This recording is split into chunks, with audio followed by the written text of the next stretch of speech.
BBC Bangla আপনাদের স্বাগত। আজ আপনাদের সাথে লন্ডন স্টুডিও থেকে আছি মানসী বড়ুয়া, আর ঢাকায় আমার সাথে থাকছেন আকবর হোসেন। বাংলাদেশের সর্বশেষ গুরুত্বপূর্ণ আপডেট সংবাদে আপনাকে স্বাগত। শুরুতেই সংবাদ শিরোনাম, পরে বিস্তারিত। প্রথমে জানাবো, আমির হামজার গাড়িতে হামলা, জামাত গণ অধিকার পরিষদের ব্যাপক সংঘর্ষ, আহত 15। কুষ্টিয়া 3 আসনে সংসদ সদস্য আমির হামজার গাড়িতে হামলার জেরে জামাত এবং গণ অধিকার পরিষদ নেতাকর্মীদের মধ্যে ধাওয়া পাল্টা ধাওয়া সংঘর্ষের ঘটনা ঘটেছে। সংঘর্ষের সময় ভাঙচুর করা হয়েছে আমির হামজার গাড়ি, এতে তিনি গুরুতর আহত হয়েছেন। ধাওয়া পাল্টা ধাওয়ায় অন্তত 15 জন গুরুতর আহত হয়েছে। এরপর জানাবো, রাজশাহী বিশ্ববিদ্যালয়ে মাদকসহ বিএনপি ছাত্রদল নেতা গ্রেপ্তার। রাজশাহী বিশ্ববিদ্যালয় শাখা ছাত্রদলের যুগ্ম সাধারণ সম্পাদক হাসিবুল ইসলাম হাসিবকে মাদকসহ গ্রেপ্তার করেছে পুলিশ। বিএনপি করার কারণে তিনি ক্যাম্পাসে মাদক খান, এরপরই তাকে মূলত আটক করা হয়েছে। এদিকে খুলনায় যুবককে কুপিয়ে হত্যা। খুলনার জেলার রূপসা উপজেলায় শহীদের মোড় এলাকায় জয়ঢালি 27 নামের এক যুবককে কুপিয়ে হত্যা করা হয়েছে। রাত 8টার দিকে রূপসা শহীদের মোড় এলাকায় এমন ঘটনা ঘটে। সারা দেশে বিএনপি ক্ষমতা আসার পরই দেশজুড়ে চলছে এই ধরনের কার্যক্রম। এটি আসলে কোনোভাবেই গ্রহণযোগ্য হতে পারে না। দেশের অভ্যন্তরে যেভাবে এই সন্ত্রাসী কার্যক্রম শুরু হয়েছে, সেটা দেশের জন্য খুবই এক ভয়াবহ বিপর্যয়কর পরিস্থিতির সৃষ্টি করছে। এদিকে সদরঘাটে বিএনপির চাঁদা ভাগাভাগি নিয়ে দুই গ্রুপের মধ্যে সংঘর্ষ, নিহত 1। ঢাকা সদরঘাটে ইস্ট বেঙ্গল সুপার মার্কেটের চাঁদাবাজির টাকা ভাগাভাগি নিয়ে বিএনপির শ্রমিক দলের আহ্বায়ক মোহাম্মদ সুমন ভূঁইয়ার অনুসারীদের দুই গ্রুপের মধ্যে ব্যাপক সংঘর্ষে মিতুল নামের একজন নিহত হয়েছে। সাধারণ মানুষকে জিম্মি করে এই চাঁদাবাজ বিএনপির নেতাকর্মীরা যে সন্ত্রাসী কার্যক্রম আসলে শুরু করেছিল, সেখানে আসলে এক ভয়াবহ বিপর্যয়কর পরিণতি ঘটেছে। সেখানে বিএনপির এই চাঁদাবাজ সন্ত্রাসীরা তারা নিজেরা নিজেদের সঙ্গে মারামারিতে লিপ্ত হয়ে যায় এবং নতুন করে দেশের মতো তারা এক ভয়াবহ বিপর্যয়কর পরিস্থিতির সৃষ্টি করেছে, যেটা আসলে কোনোভাবেই গ্রহণযোগ্য হতে পারে না। এবং সর্বশেষ জানাবো, জিম্বাবুয়েতে নৌকাডুবি, নিহত 68। জিম্বাবুয়ের লেক কারিবায় যাত্রীবাহী নৌকাডুবির ঘটনায় আরও 22টি মরদেহ উদ্ধার করা হয়েছে নিয়ে নিহতের সংখ্যা বেড়ে দাঁড়িয়েছে 15 জনে। শনিবার 15 আগস্ট দেশটির পুলিশ এই তথ্য নিশ্চিত করেছে। এখনও নিখোঁজদের উদ্ধার অভিযান চালানো হচ্ছে। কর্তৃপক্ষ জানিয়েছে যে নৌকাটির ধারণ ক্ষমতা 90, তবে সেখানে 114 জন প্রাপ্তবয়স্ক যাত্রী ছিল, 5 জন নৌকাকর্মী এবং অজ্ঞাত সংখ্যক শিশু ছিল। এরপর নৌকা ডুবে লেকে সবাই মারা গেছে।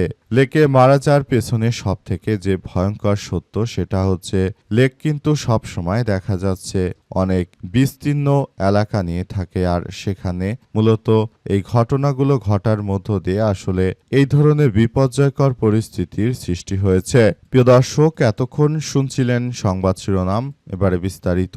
তবে তার আগে বন্ধুরা, অনুরোধ থাকবে এই সংবাদটিতে একটি লাইক দিন। এই চ্যানেলে আপনি নতুন হয়ে থাকলে আমাদের সংবাদটি দেখতে দেখতে চ্যানেলটি সাবস্ক্রাইব করে রাখুন। কমেন্ট করে বন্ধুরা আপনার মূল্যবান মতামত জানিয়ে দিন আপনি বিশ্বের কোন দেশ থেকে বা বাংলাদেশের কোন স্থান থেকে আমাদের সংবাদটি দেখছেন এবং শুনছেন।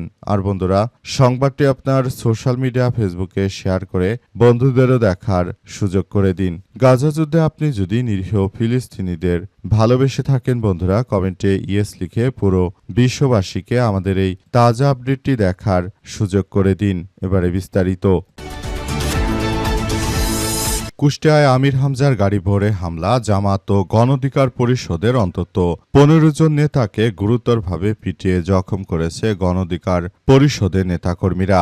এ ঘটনা এখন পরিস্থিতি থমথমে অবস্থায় বিরাজ করছে কুষ্টিয়ায়। এই মুহূর্তে আমাদের প্রতিনিধিরা ঘুরে ঘুরে দেখেছে যে নুরুল হক নূরের দল, এই সন্ত্রাসী রাজনৈতিক দলটি, তারা খুলনায় নিরীহ জামাতের নেতাকর্মী, এমনকি তারা সেখানে আমির হামজার গাড়ি বহরেও হামলা চালিয়েছে। এই ঘটনায় সারা রাত ভরে পাল্টাপাল্টি সংঘর্ষের ঘটনা ঘটেছে। সংঘর্ষের তীব্রতা এতটাই ভয়াবহ ছিল যে সেখানে অসংখ্য মানুষের মৃত্যু ঘটনা ঘটতে পারে, এমন আশঙ্কার কথা অনেকেই বলাবলি করছে। অবস্থায় চলতে থাকলে আসলে সবাইকে আরো বেশি সতর্ক ও সাবধান থাকতে হবে। দেশের অভ্যন্তরে যে ধরনের ভয়াবহ কার্যক্রম শুরু হয়েছে সেটা আসলে কোনোভাবেই গ্রহণযোগ্য হতে পারে না। দেশে যেভাবে এক ভয়াবহ বিপর্যয়কর পরিস্থিতির সৃষ্টি হয়েছে সেখান থেকে সবাইকে বের হয়ে আসতে হবে, তাছাড়া কোনো বিকল্প পদ্ধতি থাকবে না। কিন্তু দেখা যাচ্ছে সেখানে গণ অধিকার পরিষদের নেতা নুরুল হক নূর তিনি উল্টো জামাতকে উদ্দেশ্য করে নানাভাবে ব্লেম দিচ্ছেন এবং জামাতের উপর সব ধরনের দোষ তিনি চাপানোর চেষ্টা চালিয়ে যাচ্ছেন। তবে সেটি করে কোনো লাভ হচ্ছে না, কারণ এই মুহূর্তে কারা সন্ত্রাসী কার্যক্রমের সঙ্গে জড়িত রয়েছে দেশে সেটি দেশের মানুষ খুব ভালো করেই জানে, আর বিষয়গুলো খুবই গুরুত্ব সহকারে দেখা হচ্ছে। রাজশাহী বিশ্ববিদ্যালয় মাদকসহ বিএনপির ছাত্রদল নেতা গ্রেপ্তার। রাজশাহী বিশ্ববিদ্যালয় শাখা ছাত্রদলের সাধারণ সম্পাদক হাসিবুল ইসলাম হাসিবকে মাদকসহ আটক করেছে পুলিশ। আজ অভিযান চালিয়ে থানা পুলিশ 7 পিস ট্যাপেন্ডল সহ তাকে আটক করা হয়। মতিহার থানার ভারপ্রাপ্ত কর্মকর্তা ওসি মোহাম্মদ গোলাম কবির বিষয়টি নিশ্চিত করেছেন। তিনি মূলত বিষয়গুলো সম্পর্কে জানিয়েছেন যে এই বিএনপি নেতা তিনি দলীয় প্রভাব প্রতিপত্তি ব্যবহার করে আসলে যে ধরনের কার্যক্রম তিনি শুরু করেছেন সেটা গ্রহণযোগ্য হতে পারে না। তিনি একটি রাজনৈতিক দলের সঙ্গে যুক্ত রয়েছেন, ঠিক আছে, কিন্তু তিনি আমাদের উপর প্রভাব বিস্তার করতে চেয়েছিলেন। ইউনিভার্সিটিতে এসেই তিনি মাদকের সঙ্গে যুক্ত এবং সেখান থেকে তিনি প্রতিনিয়ত মাদক খান এবং নিয়মিত মাদক সেবীদের সঙ্গে তার উঠা বসা। তিনি যতই রাজনৈতিক দলের কোনো নেতা হন না কেন তাকে কোনোভাবেই ছাড় দেওয়া উচিত হবে না বলে আমরা মনে করি। আমরা বিষয়গুলো নিয়ে খুবই গুরুত্ব সহকারে কার্যক্রম চালাচ্ছি বলে এমন কথা উল্লেখ করা হয়েছে। এই ঘটনার মধ্য দিয়ে মূলত সবার একটাই বার্তা, সেটা হচ্ছে রাজনীতি বা যাই করো না কেন তুমি অপরাধী হলে তোমাকে আটক করবে পুলিশের সদস্যরা। এই ক্ষমতা তাদের রয়েছে এবং তারা সেই ক্ষমতাই প্রয়োগ করেছে। এজন্য পুলিশ সদস্যদের মন থেকে স্যালুট। খুলনায় যুবককে কুপিয়ে হত্যা। বিএনপি ক্ষমতা আসার পর আবারও সারা দেশ জুড়ে ভয়াবহ বিপর্যয়কর পরিস্থিতি চলছে। এবার খুলনা রূপসায় এক যুবককে কুপিয়ে হত্যা করা হয়েছে। এই ঘটনায় আসলে দেশ জুড়ে এক ভয়াবহ বিপর্যয়কর পরিস্থিতি চলছে। খুলনায় শহীদের মোড় এলাকায় জয়ঢালি 27 নামে উক্ত যুবককে আজ রাত 8টার দিকে সেখানে কুপিয়ে হত্যা করা হয়েছে।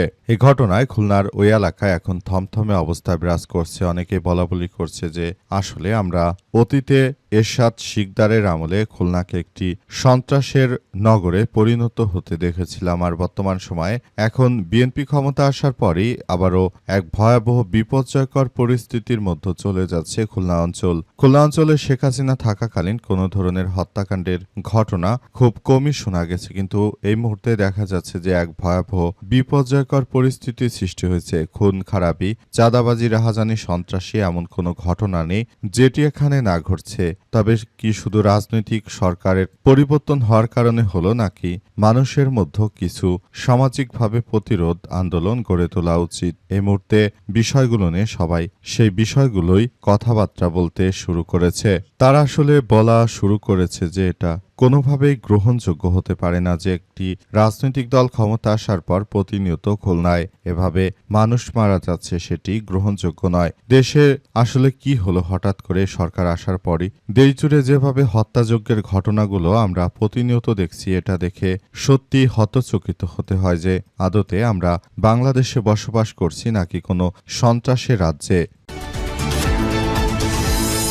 রাজধানীর সদরঘাটে বিএনপির চাঁদাবাজদের দুই গ্রুপের ব্যাপক সংঘর্ষ, এক চাঁদাবাজ নিহত। চাঁদাবাজির টাকা ভাগাভাগি নিয়ে রাজধানীর সদরঘাট এলাকায় বিএনপির সন্ত্রাসী বাহিনীর দুই গ্রুপের মধ্যে ব্যাপক সংঘর্ষের ঘটনা ঘটেছে।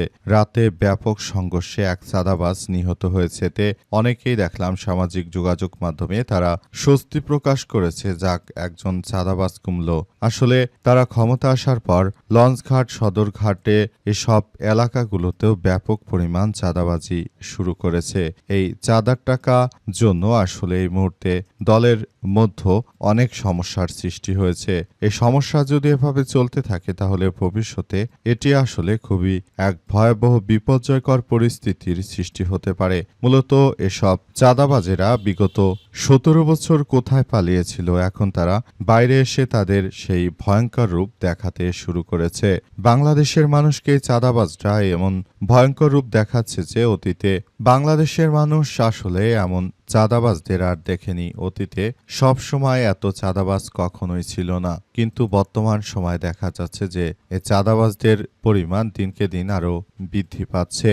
এই ঘটনার মধ্য দিয়ে নতুন করে আবার এক ভয়াবহ বিপর্যয়কর পরিস্থিতির সৃষ্টি হয়েছে। এটি ব্যাপকভাবে কার্যক্রম শুরু হয়েছে এবং নতুন করে দেশজুড়ে এক ভয়াবহ বিপর্যয়কর পরিস্থিতির মধ্য দিয়ে চলে যাচ্ছে। এখান থেকে এই বিএনপি চাঁদাবাজ সন্ত্রাসীদের বিরুদ্ধে সবাইকে খুব সতর্ক অবস্থানে থাকতে হবে।